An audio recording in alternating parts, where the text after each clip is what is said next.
Hello everyone. हमारी planning in India series का आज ये 5th वीडियो है। फर्स्ट वीडियो में हमने introduction to planning in India देखा, फिर उसके बाद प्लानिंग कमीशन और नीति आयोग का डिफरेंस देखा, फिर हम 5 ईयर प्लान्स देख रहे हैं। अभी फर्स्ट और सेकंड तो हो चुका है, आज हम देखेंगे थर्ड 5 ईयर प्लान।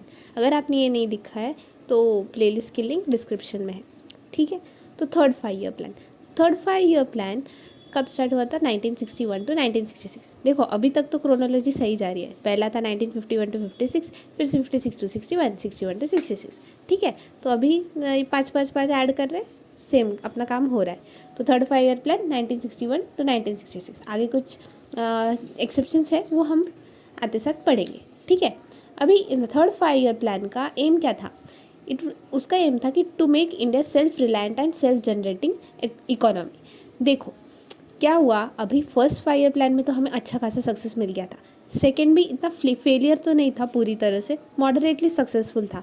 तो एक ऐसा कंसेप्शन था कि अभी इस लेवल पे India economy take off stage पे है। मतलब अभी एरोप्लेन में कैसे होता है कि अभी उड़ान भरेगी, मतलब अभी और ज़्यादा ग्रोथ होने वाली है, ऐसा कंसेप्शन था। देखो at its conception it was felt that Indian economy has entered a take off stage, ठीक है। और based on the experience of first 2 plans, पहला प्लान था एग्रीकल्चर पे बेस्ड, एग्रीकल्चर फोकस्ड, तो अभी, और दूसरा था इंडस्ट्री पे। और इंडस्ट्री के टाइम हमने क्या देखा था कि लोन ले रहे, लोन लेके हम लोग ने इंपोर्ट किया, रॉ मटेरियल्स हो गया, हेवी मशीनरी हो गया, क्योंकि तब भी इतना हमारे पास रिसोर्सेस नहीं था। तो हमारे इन 2 प्लान से हमने सीख क्या मिली कि एग्रीकल्चर प्रोडक्शन हमारी कंट्री में लिमिटेड है ना। तो वो एक लिमिटिंग फैक्टर था इंडिया के इकोनॉमिक डेवलपमेंट में, क्योंकि हमें बाहर से अभी भी इंपोर्ट करना पड़ रहा था। एग्रीकल्चर प्रोड्यूस हो गया, रॉ मटेरियल्स हो गया, है ना। तो इसलिए इस प्लान में, अभी सेकेंड 5 ईयर प्लान में एग्रीकल्चर को थोड़ा लो प्रायोरिटी पे रखा था, लेकिन इसमें फिर से एग्रीकल्चर को टॉप प्रायोरिटी में ला दिया गया, ताकि एक्सपोर्ट्स और इंडस्ट्री दोनों को सपोर्ट मिल सके। इंडस्ट्री के लिए भी तो रॉ मटेरियल रिक्वायर होता है, और अगर सरप्लस प्रोडक्शन करेंगे तभी हम जाके एक्सपोर्ट्स कर पाते। सरप्लस मतलब जितना हमारा खा के जो बच रहा है, मतलब हमने प्रोड्यूस किया, हमें खाने की जितनी नीड है वो, और उसके बाद भी बचेगा, उसको सरप्लस बोलते हैं। सरप्लस बचेगा तो ही हम एक्सपोर्ट कर सकते हैं, ठीक है। तो एग्रीकल्चर को अगर हम प्रायोरिटी देंगे तो ऑटोमेटिकली इंडस्ट्री में भी हेल्प हो जाएगा। तो इंडस्ट्री को बढ़ाना तो है ही, ताकि एम्प्लॉयमेंट बढ़ सके, लेकिन एग्रीकल्चर को इसलिए लो प्रायोरिटी से अभी टॉप प्रायोरिटी में फिर से ला दिया। फर्स्ट पे था, सेकंड पे कम कर दिया था, फिर थर्ड पे अच्छे से टॉप प्रायोरिटी पे एग्रीकल्चर आ गया। तो इस प्लान में कह सकते हैं कि development of both agriculture and industry was the focus. और अभी हमको लग रहा था कि हाँ अभी तो हम लोग टेक ऑफ करने वाले हैं, तो एक ऐसा था कि हमें आत्मनिर्भर बनना है, ऐसा है ना, सेल्फ रिलायंट, हम खुद पे ही खुद सक्षम बने, और सेल्फ जनरेटिंग इकोनॉमी हो, कि हम हमारी चीज़ें हम खुद जनरेट करें, हमें कुछ इम्पोर्ट वगैरह करने की ज़रूरत ना पड़े, ठीक है। ये था। तो टारगेट ग्रोथ क्या था? 5.6% हमारा टारगेट था। अभी देखो एम्बिशियस टारगेट है, पहले हमारा टारगेट क्या था? फर्स्ट प्लान में 2.1% के अराउंड था, ठीक है। सेकेंड प्लान में कितना था? 4.5%। अभी टारगेट ग्रोथ थर्ड 5 ईयर में देखो हमने इंक्रीज़ कर दिया 5.6%, क्योंकि हमें लग रहा है ना टेक ऑफ स्टेज में, अभी तो हम जाने वाले, ऊपर उड़ने वाले। लेकिन एक्चुअल में क्या हुआ? Actual growth is 2.8%। ये तो बहुत कम है। तो ऐसा क्या हो गया इन 5 सालों में कि हम आधा, मतलब एकदम ऐसा आधे पे आ गए, पूरा अचीव ही नहीं कर पाए। तो प्लान वॉज थोरो फेलियर था। क्यों? क्योंकि अनफोर्सिन इवेंट्स हो गए। वॉर तो बता के नहीं आता ना, तो चाइनीज़ एग्रेशन हो गया, चाइनीज़ लोगों ने वॉर स्टार्ट हो गया, इंडो चाइना वॉर हो गया, ठीक है। फिर हमने तो इनिशिएट नहीं किया था, चाइना के साइड से इनिशिएट हुआ था, तो ये तो हमारी तरफ से प्लान नहीं था। फिर इंडो पाक वॉर 1965, और पाकिस्तान ने ऑपरेशन जिब्राल्टर था उनका, कि पाकिस्तानी जो लोग हैं वो इनफिल्ट्रेट करेंगे जम्मू एंड कश्मीर को, और उनके हमारे लोकल्स जो है जम्मू कश्मीर के, उनको इंस्टिगेट करेंगे कि गवर्नमेंट ऑफ इंडिया के अगेंस्ट रिवॉल्ट करें। ये था पाकिस्तान का ऑपरेशन जिब्राल्टर, ठीक है। ये था पाकिस्तान का ऑपरेशन है, ऑपरेशन जिब्राल्टर। तो इसके तहत वो लोग इनफिल्ट्रेट कर रहे थे। तो ये सब की वजह से इंडो पाक वॉर हुआ इन द ईयर 1965। तो देखो 5 साल के अंदर 1962 में एक वॉर होना, फिर 1965 में हमारी मशीनरी पे, हमारे गवर्नमेंट की जो मशीनरी है उस पर बहुत प्रेशर आ गया, ठीक है। और उसके ऊपर और एक बात हो गई कि सीवियर ड्रॉट, सूखा पड़ गया इन द ईयर 1965 और 66। तो क्लाइमेट की बीमार और नेबर्स की बीमार, तो इसकी वजह से हमारा प्लान हो गया फेल, ठीक है। Due to conflicts the approach during the later phase was shifted from development to defence and development. तो अभी सिर्फ डेवलपमेंट करना हमारा एम नहीं रहा, क्योंकि अभी वॉर्स हो रहे हैं। 1962 में एक वॉर हो गया, इंडो पाक वॉर हो गया 1965 में, इसलिए फिर डिफेंस को भी डेवलप करना है, हमें खुद को प्रोटेक्ट करना होगा ताकि हम डेवलप कर सकें। इसलिए डिफेंस और डेवलपमेंट पे हमारा फोकस शिफ्ट हो गया। ठीक है, जैसे जैसे प्लान ख़त्म हो रहा था, मतलब लास्ट के ईयर्स में। ठीक है, तो अभी हम देखते हैं कि ये तो हो गया कि प्लान के बारे में क्या हुआ, क्या नहीं, क्या नहीं। इस दौरान भी इस 5 साल में क्या अलग अलग चीज़ें हुई है, डेवलपमेंट किस तरह से हुआ है, ये अभी हम देखेंगे। ठीक है, तो 1961 में गोवा लिबरेशन डे, 19 दिसंबर 1961। हमारा जो गोवा का एरिया था ये पोर्चुगीज़ के अंदर था। Even after independence from British, Portuguese लोग हमारे इंडिया में ही थे और गोवा लिबरेट नहीं हुआ था। तो ऑपरेशन विजय करके ऑपरेशन चलाया गया और हमने एनेक्स कर लिया गोवा को, पोर्चुगीज़ से हमने गोवा ले लिया वापस। ठीक है, तो गोवा, दादर नगर हवेली, ये सारे दमन दीव, ये वाली गोवा दमन दीव, ये वाली जो ज़मीन थी इस साइड की जो पोर्चुगीज़ के अंडर थी, वो हमने वापस ले ली। ठीक है, तो उस दिन 1961 में इंडिया फाइनली सारे रूल से ख़त्म हो गया, मतलब यूरोपियन रूल जो था लास्ट का वो भी चला गया। एक इंटरेस्टिंग फैक्ट ये है कि पोर्चुगीज़ सबसे पहले थे जो इंडिया में आए थे और सबसे लास्ट में गए हैं, ऐसा है। ठीक है, मतलब फॉरेन इन्वेडर्स, फाइन। अभी 10 फॉरेन इन्वेडर्स में यूरोपियंस की बात है, पोर्चुगीज़ सबसे पहले थे आने वाले और सबसे लास्ट में जाने वाले। 1961 में तो क्या हुआ, गोवा को लिबरेट कर दिया, ऑपरेशन विजय, ये याद रखना है। तो ये अब तक तो वॉर नहीं हुआ था, 1962 में हुआ, तो उसके पहले हम लोग ने ऑपरेशन विजय किया था। तो देखो मशीनरी पे थोड़ा थोड़ा बर्डन तो था ही, और फिर उसके बाद वॉर्स।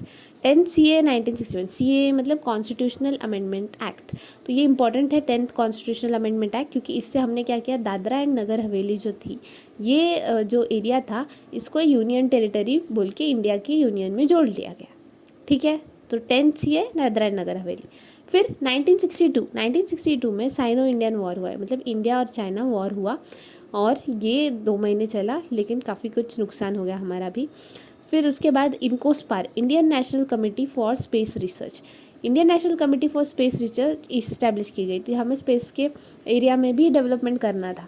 ठीक है, बहुत से कंट्रीज़ ये सब कर रही थी और हमारे इसमें कुछ भी नहीं था, तो एक कमेटी बनाएगी स्पेस रिसर्च के लिए कि इंडिया का जो प्रोग्राम होगा, स्पेस प्रोग्राम, वो कैसा होगा इसके लिए। तो ये कमेटी इस्टेब्लिश करेगी। आगे जाके ना इसी कमेटी के आगे के फाउंडेशंस में इसरो बनता है, इसी के लाइन्स पे।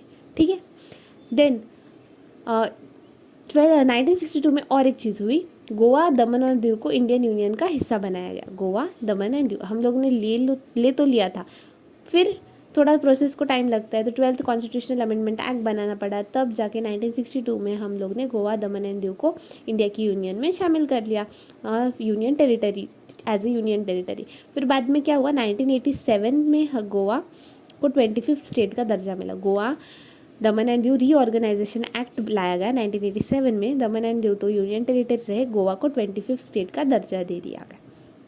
ठीक है, फिर स्टेट ऑफ नागालैंड एक्ट 1962। देखो पहले कैसा था, आसाम था, पूरा का पूरा आसाम ही था, और उसमें से नागालैंड ये स्टेट नहीं था तब। तो नागालैंड के लोगों की डिमांड थी कि हमें सेपरेट स्टेट चाहिए, तो 16 स्टेट करके 1962 में बना था आसाम।